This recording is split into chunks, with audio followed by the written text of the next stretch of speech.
Hi, this is William Huang, and now we will turn to ethical principles that may be encountered on the exam. These topics and questions may seem less concrete than those from other lectures, but they require an understanding of the ethical and social aspects of medicine. There are also many so-called quote questions on the exam that will require an understanding of medical ethics and medical law, key aspects of the doctor-patient relationship, and how to respond to patients' questions.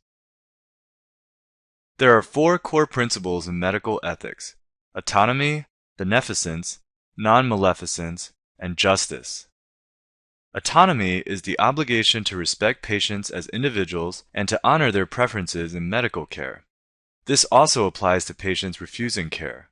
A patient who is competent and over 18 has the right to refuse treatment at any time. Beneficence is the notion that physicians have a special ethical duty to act in the patient's best interest, which at times may conflict with autonomy. If the patient can make an informed decision, then ultimately they have the right to decide. Non-maleficence is simply the physician's obligation to do no harm. However, in situations where the benefits of an intervention outweigh the risks, a patient may make an informed decision to proceed with the intervention, even if there is a chance that the intervention may result in harm. Can you think of a situation where benefits and risks are routinely weighed against one another? Well, this is the case for most surgeries and even medications. Finally, justice is the physician's ethical obligation to treat all persons fairly. Informed consent is a straightforward medical legal principle and requires three separate conditions to be met. First, there must be a discussion of pertinent information with the patient. Second, the patient must agree to the plan of care. And third, the patient must be free from coercion. Essentially, informed consent requires that the patient understand the risks, benefits, and alternatives of a decision, which includes no intervention. On the exam, exceptions to informed consent are more likely to be tested than informed consent itself. If a patient lacks decision-making capacity or is legally incompetent, then there is no requirement for informed consent. Similarly, there is always implied consent in a medical emergency. Also, withholding information when full disclosure would severely harm the patient or undermine informed decision-making capacity can be an exception to the informed consent rule. This is called therapeutic privilege. An example may be a depressed, suicidal patient who has a new diagnosis of terminal cancer.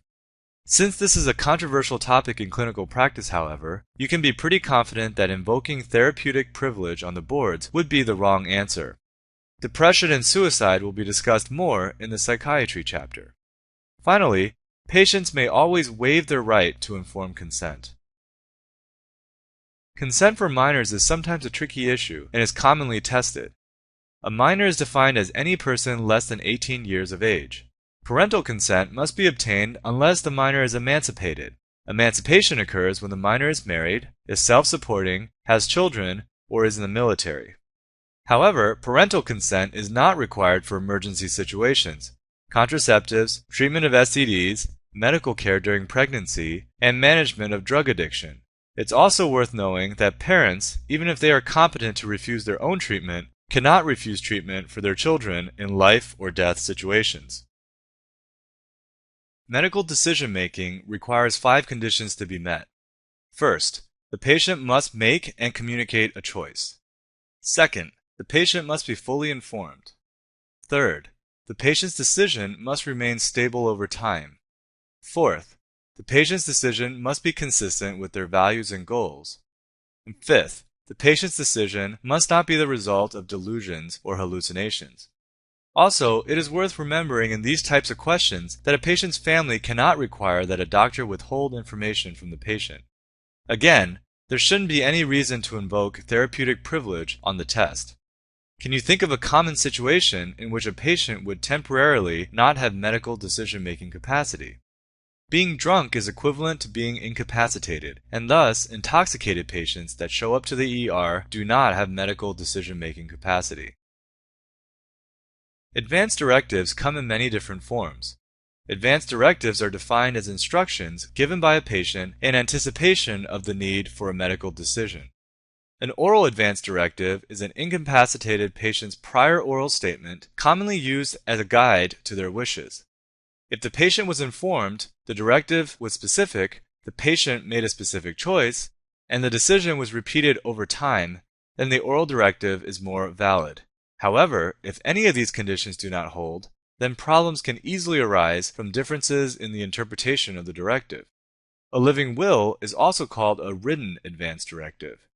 Here, the patient describes treatments he or she wishes to receive or not receive if he or she becomes incapacitated and cannot communicate treatment decisions.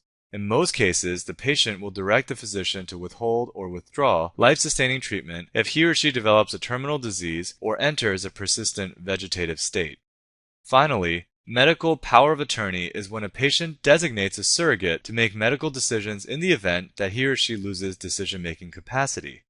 In this context, the patient may also specify decisions in certain clinical situations, similar to a living will. The surrogate retains power unless revoked by the patient, making this more flexible than a living will. If an incompetent patient has not prepared an advance directive, individuals who know the patient, called surrogates, must determine what the patient would have done if he or she were competent. The priority order of surrogates is spouse, adult children, parents, adult siblings, followed by other relatives. Confidentiality means that you must respect the patient's privacy and autonomy and cannot reveal any medical information you learned while treating that patient. How would you approach disclosing information to a patient's family and friends? Always remember that disclosing information to family and friends should be guided by what the patient would want. Also, the patient may waive the right to confidentiality, which often occurs with insurance companies. Again, for the purposes of the boards, it's more important to know about exceptions to confidentiality as opposed to confidentiality itself. If the potential harm to others is serious, or if the likelihood of harm to self is great, then the patient's right to confidentiality is no longer valid. Moreover, if no alternative means exist to warn or to protect those at risk, then a patient's right to confidentiality is no longer valid. In these situations, you may be required to take steps to prevent harm to the patient or others. Can you think of some examples in which these exceptions would come into play? These exceptions would be relevant for certain infectious diseases in which physicians may have a duty to warn public officials and identifiable people at risk. Also, in cases of child or elder abuse, impaired automobile drivers, and suicidal or homicidal patients, these exceptions apply. One important court case to know about in this setting was a California Supreme Court ruling called the Tarasoff decision, which led to the creation of a law requiring physicians to directly inform and protect potential victims from harm, even if this involves a breach of confidentiality. The boards loves to present questions concerning ethical decision-making. This is an extremely high-yield topic to review, but given the number of situations that could be presented, it is difficult to cover every possible ethical dilemma you could be presented with. To review this material, it is best to understand a few general principles and apply them to diverse situations that may arise. In general, going to a superior, court, or to the ethics committee will not be the correct answer. Furthermore, the correct answer is almost never going to be referring the patient to another physician, regardless of the situation presented. When given the answer choice to refer the patient to someone else, there's always going to be a better answer choice listed, because the test makers believe that the original physician should handle all ethical situations, and referrals are unnecessary and unprofessional. Patients' wishes and comfort come first, superseding orders of a superior. Competent patients have the right to refuse procedures, treatments, and disclosure of information. And finally, getting enough information before taking any action is a good rule to remember for the USMLE. Let's go through some examples now. If a patient is non-compliant, the best response is to try to identify the patient's reason for non-compliance and determine their willingness to change their behavior. The most important point here is to never coerce the patient into complying. As an example of patient non-compliance, if a patient continues to smoke given repeated counseling sessions, the appropriate response is to ask the patient how they feel about smoking and offer advice on cessation if they express an interest in quitting. What about medication noncompliance? If a patient is having difficulty taking their medication, the appropriate response is to provide written instructions and attempt to simplify the treatment regimens. Another common scenario is when family members ask for information regarding a patient's prognosis.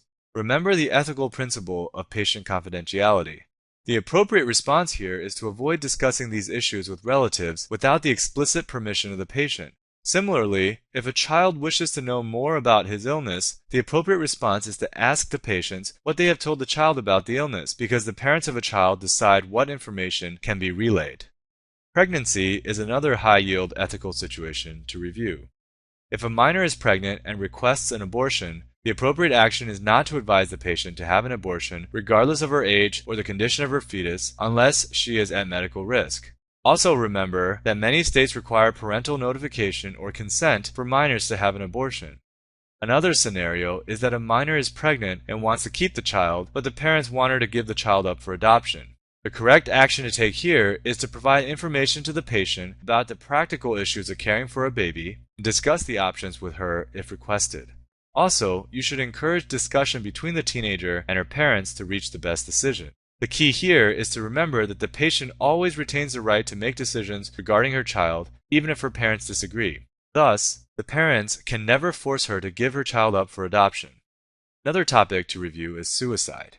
If a terminally ill patient requests assistance in ending his life, you must always refuse involvement for the purposes of the boards. However, physicians may prescribe medically appropriate analgesics for pain control, even if it happens to shorten a patient's life. How do you think you should approach an interaction with a patient who is suicidal? If a patient is suicidal, then you must assess the seriousness of the threat and suggest that the patient remain in the hospital voluntarily. Remember that in these situations, the patient can be hospitalized involuntarily if he or she refuses to be admitted because the patient is deemed to lack decision-making capacity. In scenarios where a patient states that he or she finds you attractive, you must remember that romantic relationships with patients are never appropriate. Never tell the patient that there can be no relationship while he or she is a patient, because this implies that a relationship would be possible if the individual is no longer a patient. In these situations, ask direct, close-ended questions and use a chaperone if necessary. If a patient ever states that they feel ugly, find out why the patient feels this way, but do not offer false reassuring statements like "you still look good." These are trap answer choices and will always be incorrect. The appropriate way to respond to a patient who is angry about the amount of time he spent in the waiting room is to acknowledge the patient's anger without taking it personally. You should apologize for any inconvenience, but you should stay away from efforts to explain the delay. If a patient is upset with the way he was treated by another doctor, the appropriate response is to suggest that the patient speak directly to that physician regarding his concerns. If the problem is with a member of your office staff, tell the patient you will speak to that individual yourself.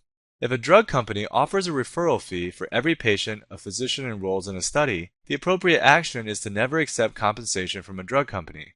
However, eligible patients who may benefit from the study may be ethically enrolled, but they should be informed of the existence of a referral fee and the fact that you decline the compensation. What happens when a physician makes a medical error? Regardless of how serious or trivial the error is, the physician is ethically obligated to inform the patient that a mistake has been made. And finally, if a patient requires a treatment that is not covered by his insurance, you should never limit or deny care because of the expense in time or money. Discuss all treatment options with patients, even if some are not covered by their insurance companies.